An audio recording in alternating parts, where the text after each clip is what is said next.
Capítulo 115. Anna Moore. No sábado seguinte, reunimos-nos na igreja de Orleans, onde meu marido apresentou o caso de nossa saudosa irmã Anna Moore. Quando o irmão Amadon nos visitou no último verão, disse que a irmã Moore havia estado em Battle Creek e, não encontrando ali emprego, foi até o condado de Lillenau para morar com uma velha amiga, com quem ela trabalhara nos campos missionários da África Central. Meu marido e eu sentimos que essa querida serva de Cristo fosse forçada a separar-se do convívio de seus irmãos da fé e decidimos mandar buscá-la para morar conosco. Escrevemos convidando-a a encontrar-se em Wright, onde tínhamos compromisso, e vir para casa conosco. Ela não foi a Wright. Eis sua resposta à carta que lhe enviamos, datada de 29 de agosto de 1867, que recebemos em Battle Creek. Irmão White, recebi esta semana uma bondosa correspondência. Como o carteiro só vem aqui uma vez por semana e vai embora amanhã, apresso-me em respondê-la. Estamos aqui em meio à selva, por assim dizer. Um índio traz a correspondência a pé, às sextas-feiras, e volta às terças-feiras. Consultei o irmão Thompson sobre o melhor e mais seguro roteiro para chegar até aí e tomar um barco até Milwaukee, e então para Grand Haven.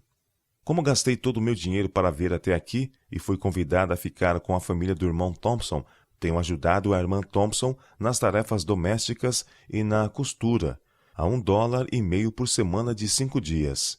Porque eles não querem que eu trabalhe para eles no domingo, e eu não trabalho no sábado do Senhor, o único dia de repouso que a Bíblia reconhece. Eles não desejam que eu vá embora, apesar de nossa diferença de crenças. Ele diz que posso ficar com eles, com a ressalva de não divulgar minha crença entre seu povo. Convidou-me até para atender seus compromissos enquanto está em viagem de pregação. Assim tenho feito. A irmã Thompson precisa de uma governanta para seus filhos por causa das perigosas influências externas e por serem as escolas muito pervertidas. Ela não está disposta a enviar seus queridos à escola enquanto não se tornarem cristão, como diz ela. Seu filho mais velho, hoje com 16 anos, é um jovem piedoso e consagrado.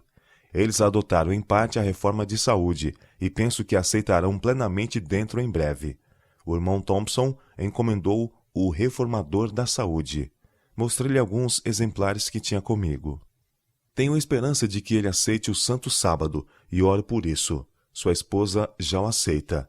Ele é tremendamente inflexível quanto a seus costumes e acha que está certo. Se eu pudesse ao menos convencê-lo a ler os livros que trouxe como História do Sábado e outros, mas ele os olha e diz que são falsos e que lhe parecem ter o erro estampado em suas capas. Se contudo lesse com cuidado o significado de nossos princípios, creio que os aceitaria como verdades bíblicas e veria sua beleza e coerência. Não tenho dúvida de que a irmã T ficaria feliz em tornar-se uma adventista do sétimo dia, se seu marido não se opusesse tão severamente a isso. Tive a impressão de que tinha uma obra a fazer antes de vir para cá, mas a verdade se acha presente na família, e se eu não puder levá-la mais adiante, parece que minha obra está concluída, ou quase concluída. Não quero sentir vergonha de Cristo, nem dos seus, em meio a esta geração perversa. Prefiro lançar minha sorte com os observadores do sábado e o povo escolhido de Deus. Necessito de pelo menos $10 para chegar até Greenville, o que, com um pouco que ganhei, poderia ser suficiente. Esperarei que os irmãos me escrevam e façam o que achar melhor em adiantar-me o dinheiro. Na primavera, terei o suficiente para ir, e assim farei. Que o Senhor nos guie e abençoe em cada empreendimento, é o ardente desejo de meu coração. Que eu possa assumir a posição que meu Deus me destinou em sua vinha moral, cumprindo com alegria cada dever, por penoso que possa parecer, de acordo com o consentimento. É meu sincero desejo e oração. Anna Moore.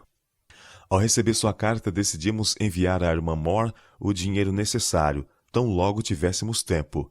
Antes, porém, de nos empenharmos nisso, decidimos ir até o Maine para retornar em poucas semanas, quando lhe mandaríamos a quantia antes que o período de navegação encerrasse. E quando decidimos permanecer no Maine, New Hampshire, Vermont e Nova York, escrevemos ao irmão desse condado para falar com os líderes da igreja e consultá-los sobre a possibilidade de mandar buscar a irmã Moore e conseguir-lhe um lar até nossa volta. O assunto, porém, foi negligenciado até que o período de navegação se encerrou. Quando voltamos, descobrimos que ninguém se interessara em ajudar a irmã Moore a vir para esta região, onde ela poderia ficar conosco assim que chegássemos em casa. Ficamos tristes e aflitos, e na reunião em Orleans, no segundo sábado, após nosso retorno, meu marido apresentou o caso dela aos irmãos. Um breve relatório do que foi dito e feito com relação à irmã Moore foi apresentado por meu marido na revista de 18 de fevereiro de 1868, como segue.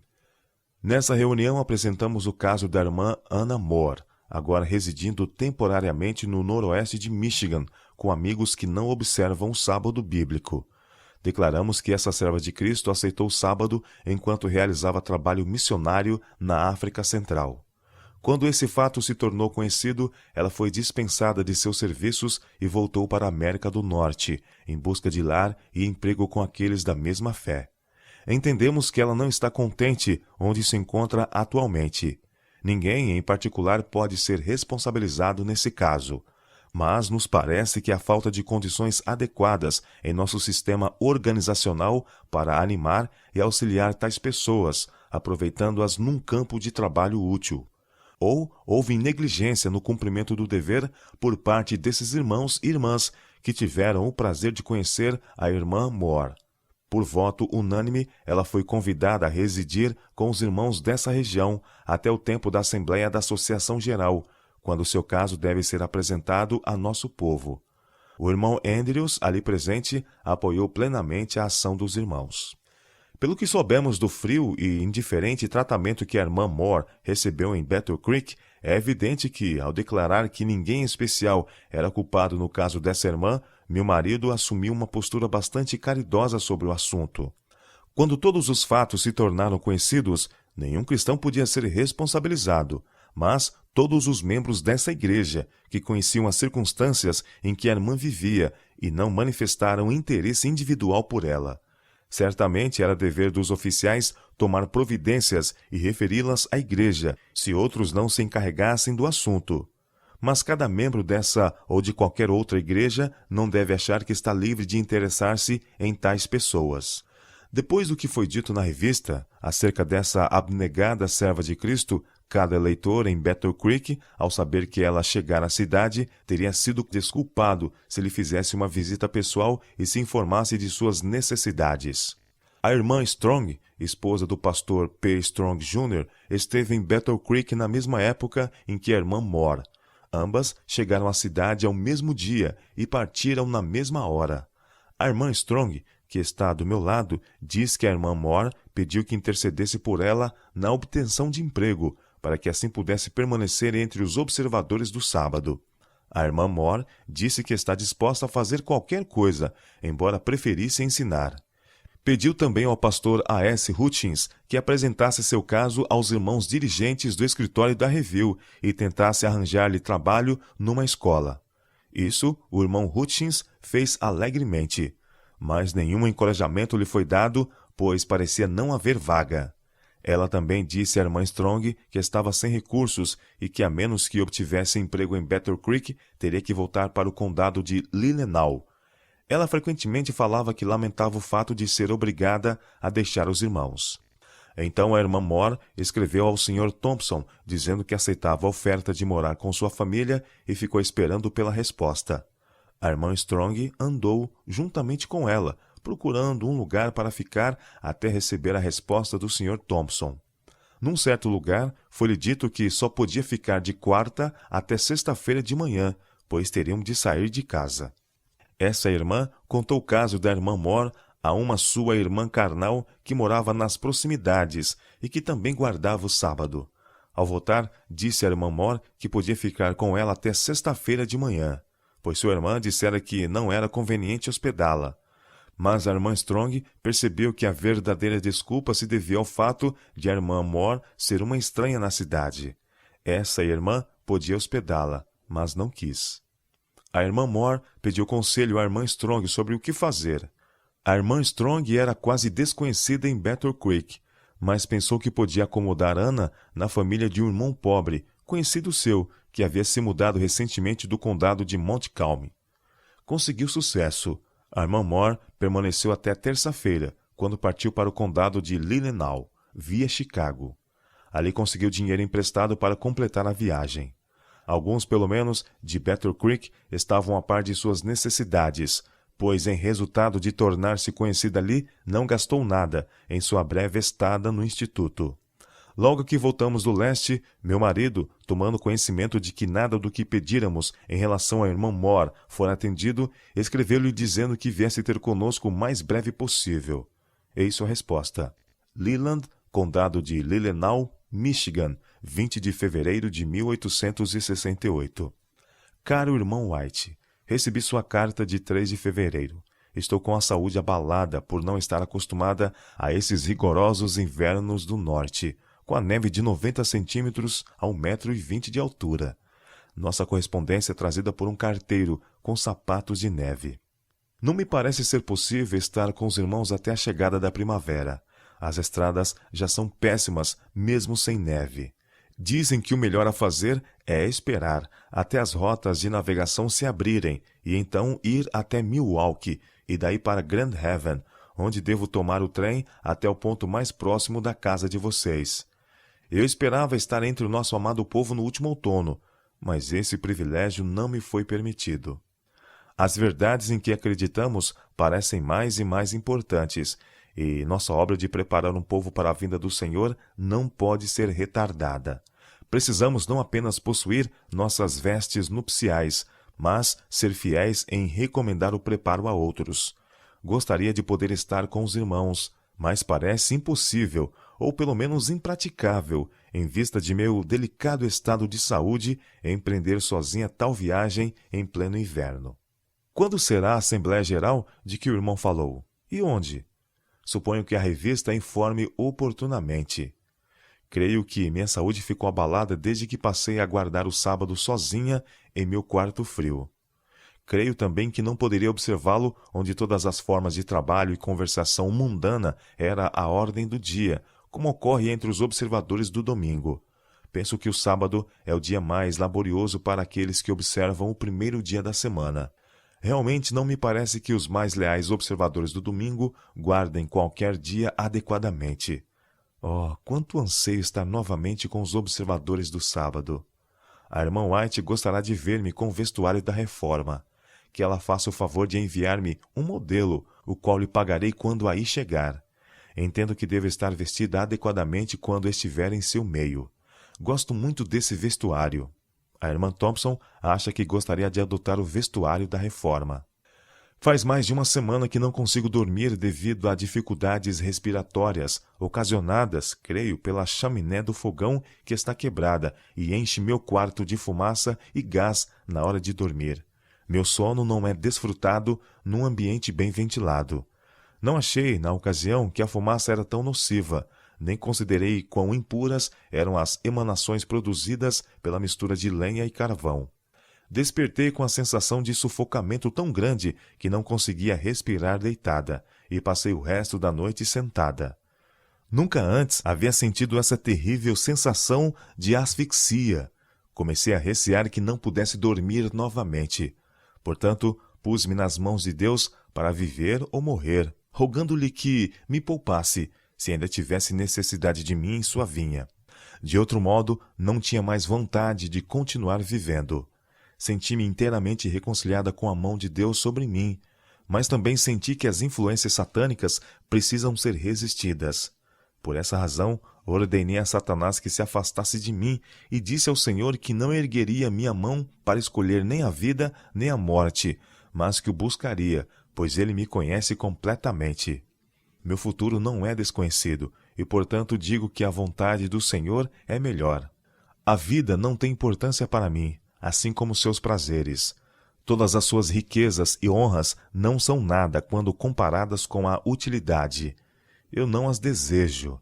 Elas não podem satisfazer ou preencher o doloroso vazio que me deixa o dever não cumprido. Não quero viver na inutilidade, para ser uma nódoa ou um espaço em branco na vida. E embora pareça a morte de mártir morrer assim, estou conformada, se essa for a vontade de Deus. Eu havia dito à irmã Thompson no dia anterior: se eu estivesse na casa do irmão White, eles orariam por mim e eu seria curada. Ela me perguntou se não poderíamos mandar buscar o irmão e o pastor Andrews, mas isso parecia impraticável, visto que eu não poderia, seguramente, sobreviver até que os irmãos chegassem. Eu sabia que o Senhor, com seu grande poder e forte braço, poderia curar-me aqui, se isso fosse o melhor. Senti-me segura ao dizer isso a ele. Sabia que ele poderia enviar um anjo para resistir o que tinha o império da morte, isto é, o diabo, e fiquei certa de que o faria, se isso fosse o melhor. Eu também achava que ele poderia tomar, se fosse necessário, providências para minha recuperação, e tive a certeza de que o faria.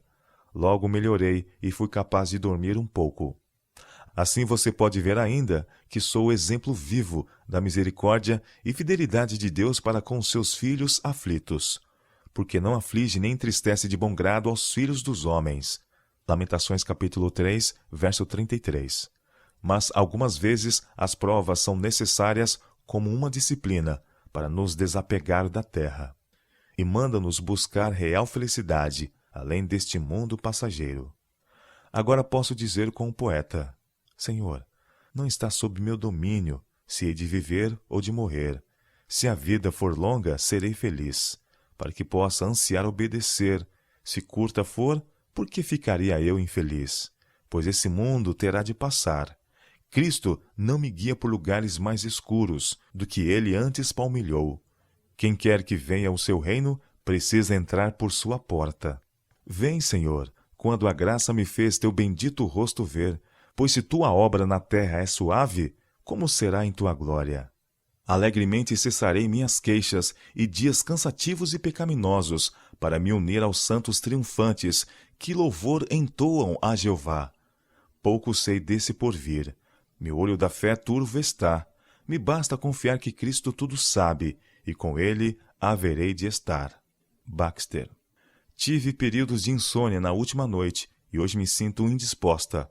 Ore para que seja cumprida a vontade de Deus em mim e através de mim, qualquer que seja ela, quer em minha vida ou através de minha morte. Na esperança da vida eterna, Anna Moore. Se souber de algum modo de poder encontrar-me com você o mais breve possível, por favor, informe-me. Anna Moore. Ela está morta e ainda fala. Suas cartas, as quais tenho em meu poder, serão lidas com profundo interesse por aqueles que tomaram conhecimento de seu obituário, em número recente da revista. Ela poderia ter sido uma bênção a todas as famílias observadoras do sábado, que apreciassem seu valor, mas está dormindo. Nossos irmãos de Battle Creek e arredores poderiam ter lhe dado mais do que boas-vindas a Jesus na pessoa dessa piedosa mulher. Mas a oportunidade se foi. Não era conveniente. Eles não procuraram relacionar-se com essa irmã. Ela era de idade avançada e poderia ter sido um fardo. Sentimentos desse tipo excluíram-na dos lares dos professos amigos de Jesus, que estão esperando por seu próximo advento, e a afastaram daqueles a quem ela amava, enviando-a àqueles que se opunham à sua fé no norte de Michigan, durante o inverno mais frio, para morrer congelada. Ela morreu como mártir do egoísmo e da cobiça dos professos guardadores dos mandamentos. A providência dirigiu, nesse caso, uma terrível reprovação à conduta daqueles que não acolheram essa estrangeira. Ela não era realmente uma estrangeira. Sua responsabilidade era do conhecimento de todos, todavia, não foi ela acolhida. Muitos hão de ficar aborrecidos quando se lembrarem da irmã Moore que esteve em Battle Creek, mendigando um lar entre o povo que ela escolheu. Eles, em imaginação, a seguirão até Chicago, para tomar dinheiro emprestado a fim de custear as despesas de sua viagem até o descanso final. E quando pensarem naquela sepultura, no condado de Leelenau, onde repousa essa preciosa exilada, que Deus tenha piedade daqueles que têm culpa em seu caso. Pobre irmã Moore. Ela dorme, mas nós fizemos aquilo que nos estava ao alcance. Quando estivemos em Battle Creek, em agosto passado, recebemos a primeira de suas 2 cartas, mas não tínhamos dinheiro para enviar-lhe. Meu marido solicitou recursos a Wisconsin e Iowa e recebeu $70 para cobrir nossas despesas, a fim de assistirmos às assembleias no Oeste realizadas no último mês de setembro. Esperávamos ter meios para enviar a ela imediatamente, quando retornássemos do Oeste, para custear suas despesas de viagem até nosso novo lar, no condado de Montcalm. Os liberais amigos do Oeste nos deram os meios necessários, mas quando decidimos acompanhar o irmão Andrews ao Maine, o assunto foi protelado até nosso retorno. Esperávamos permanecer no leste não mais do que 4 semanas, o que nos daria muito tempo para mandar buscar a irmã Moore após nossa volta e recolhê-la em nossa casa antes que as viagens de navio se encerrassem. Quando decidimos ficar no leste, algumas semanas a mais do que havíamos inicialmente pretendido, não perdemos tempo em fazer contato com vários irmãos, recomendando-lhes que mandassem buscar a irmã Moore e lhe dessem acolhida até nossa volta. Digo que fizemos o que podíamos. Mas por que deveríamos nos interessar nessa irmã mais do que nos outros?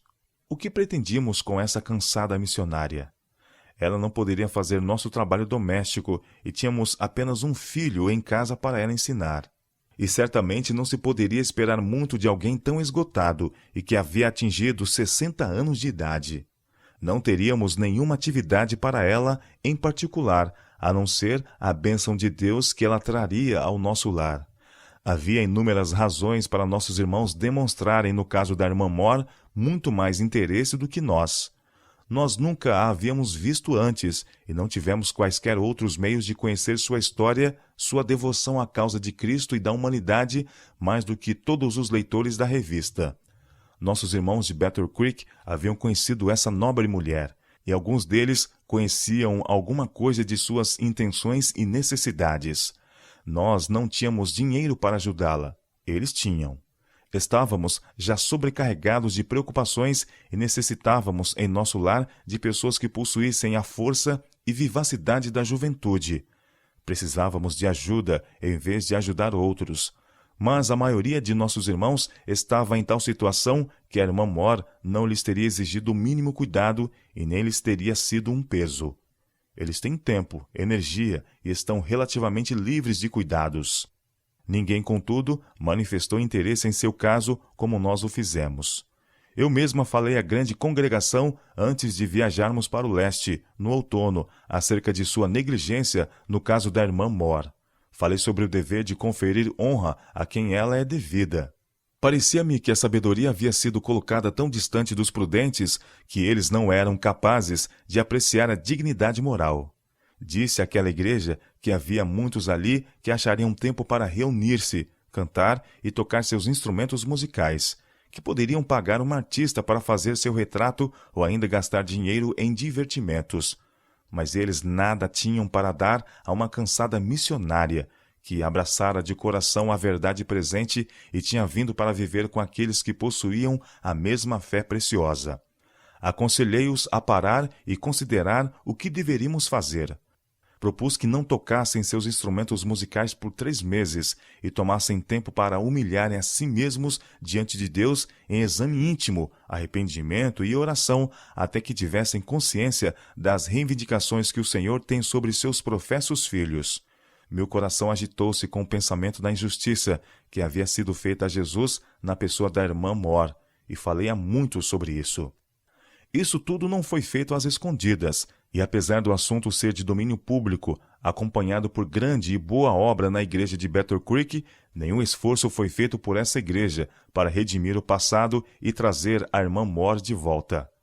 E a esposa de um de nossos pastores declarou posteriormente: "Não vejo necessidade do irmão e da irmã White fazer tal espalhafato por causa da irmã Moore. Penso que eles não entenderam o caso." Em verdade, nós não compreendemos a questão.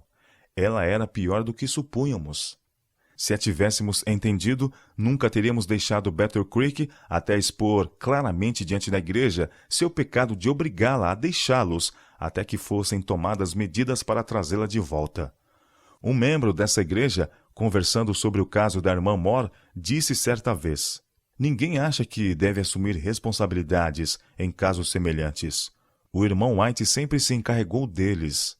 Sim, é verdade. ele os levava para sua casa até que cada cadeira e cama estivessem ocupados, e então ia até seus irmãos e pedia-lhes que cuidassem dos necessitados que excedessem a sua capacidade. Se eles necessitassem de recurso, ele os daria e convidaria outros a seguir-lhe o exemplo. Deve haver em Battle Creek homens que façam o que ele tem feito, ou a maldição de Deus cairá sobre essa igreja.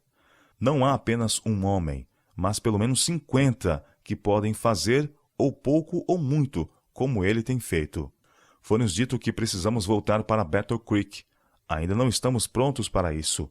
Provavelmente esse nunca será nosso dever. Ali suportamos passadas cargas até não podermos mais. Deus suscitará homens e mulheres fortes para dividir esses cuidados entre si. Aqueles que se mudaram para Battle Creek e que aceitaram posições ali não estão preparados para fazer esse tipo de trabalho, e seria 1000 vezes melhor que estivessem em outros lugares. Há aqueles que podem ver, sentir e alegremente fazer o bem a Jesus na pessoa de seus santos, que tenham oportunidade de trabalhar. Que aqueles que não podem fazer o mesmo vão para onde não atrapalhem a obra de Deus. Isso é especialmente aplicável àqueles que se encontram à testa da obra. Se eles erram, tudo dá errado. Quanto maior a responsabilidade, maior a ruína em caso de infidelidade. Se os irmãos dirigentes não cumprem fielmente seu dever, os liderados também não atenderão aos seus. Os líderes da obra em Battle Creek precisam ser exemplos do rebanho em todos os lugares. Se fizerem isso, terão grande recompensa. Se falharem e ainda permanecerem em seus cargos, terão uma terrível conta a prestar. Tudo o que nos foi possível fazer, fizemos. Se tivéssemos tido recursos nos últimos verão e outono, a irmã Moore estaria agora conosco. Quando nos inteiramos de nossa real situação financeira, como registrada no testemunho número 13, olhamos a questão com alegria e dissemos não querer assumir a responsabilidade dos recursos. Esse foi um erro. Deus desejava que tivéssemos recursos para podermos, como em tempos passados, ajudar onde era necessário. Satanás quer atar-nos nas mãos nessa questão e levar outros a serem descuidosos, insensíveis e cobiçosos, para que essa obra impiedosa prossiga, como no caso da irmã Moore. Vemos marginalizados, viúvas, órfãos, pobres dignos e pastores em necessidade, e muitas oportunidades de usar os recursos para a glória de Deus, a divulgação de sua causa e o alívio dos santos sofredores, e eu desejo ter meios e usá-los para Deus. A experiência de quase um quarto de século em longas viagens, sentindo a condição daqueles que necessitam de ajuda, qualificam-nos a fazer cuidadoso uso do dinheiro de nosso Senhor. Tenho comprado o meu próprio material de escritório, pagando minha postagem e despendido muito de minha vida escrevendo para o bem de outros, e tudo o que recebi por esse trabalho, o qual me cansou e me desgastou, não pagaria a 10ª parte de minhas despesas postais. Quando me oferecem recursos, eu os recuso, ou aceito para fins caritativos como a Sociedade de Publicações. Não mais farei assim. Cumprirei meu dever como sempre o fiz. Mas meus receios de receber recursos para usá-los para o Senhor se desfizeram. O caso da irmã Moore despertou-me plenamente para ver a obra de Satanás em desprover-nos de recursos. Pobre irmã Moore! Quando ouvimos que estava morta, meu marido sentiu terrivelmente. Ambos sentimos como se ela fosse nossa querida mãe, por cuja companhia nosso coração ansiava. Alguns podem dizer, se estivéssemos em lugar daqueles que sabiam algo das necessidades e anseios da irmã, não teríamos agido como eles. Espero que vocês nunca sintam o remorso que alguns devem experimentar, os quais estiveram muito interessados nos próprios negócios e eximiram-se de assumir qualquer responsabilidade em seu caso. Que Deus tenha piedade daqueles que estavam tão receosos de serem enganados, que negligenciaram uma digna e abnegada serva de Cristo. A observação que se tornou uma desculpa para essa negligência foi: temos sido enganados tantas vezes que temos medo de estranhos. Não nos instruíram nosso Senhor e seus discípulos a sermos muito cuidadosos e não recebemos estranhos, a fim de não cometermos erros e sermos enganados e tendo problemas ao cuidar de uma pessoa indigna? Paulo exorta os hebreus: permaneça a caridade fraternal. Hebreus capítulo 13, verso 1. Ninguém ache que haverá tempo que essa exortação não seja necessária, quando o amor fraternal será extinto. Ele continua: Não vos esqueçais da hospitalidade, porque por ela alguns, não sabendo, hospedaram anjos. Hebreus capítulo 13, verso 2. Por favor, leiam Mateus capítulo 25, do verso 31 em diante. Leiam-no, irmãos, da próxima vez que vocês tomarem sua Bíblia nas devoções familiares da manhã ou da tarde. As boas obras, realizadas por aqueles que serão bem-vindos ao reino, foram feitas para Cristo na pessoa de seu povo sofredor. Aqueles que realizaram essas obras não acharam que estavam fazendo algo para Cristo. Acharam que não era mais que seu dever para com a humanidade sofredora. Os que estão à mão esquerda do Senhor não compreendem que haviam insultado a Cristo, negligenciando as necessidades de seu povo. Negligenciaram, porém, fazer algo por Jesus na pessoa de seus santos, e por esse relaxamento sofrerão punição eterna. Um ponto definido desse desleixo é assim mencionado: sendo estrangeiro, não me recolhestes. Mateus capítulo 25, verso 41. Essas coisas não dizem respeito apenas a Battle Creek. Estou aflita pelo egoísmo existente entre os professos guardadores do sábado em todos os lugares. Cristo foi preparar-nos mansões eternas, e ainda lhe recusamos um lar por poucos dias, na pessoa daqueles seus santos que estão marginalizados? Ele deixou seu lar na glória, sua majestade e alto comando para salvar o homem perdido. Tornou-se pobre para que por sua pobreza nos tornássemos ricos. Submeteu-se a insulto para que o homem pudesse ser exaltado, e proveu um lar incomparável em seus encantos e duradouro como o trono de Deus. Os que finalmente vencerem e se sentarem com Cristo em seu trono seguirão o exemplo de Jesus e espontânea e alegremente se sacrificarão por ele na pessoa de seus santos. Aqueles que não fizerem isso de livre vontade irão para o castigo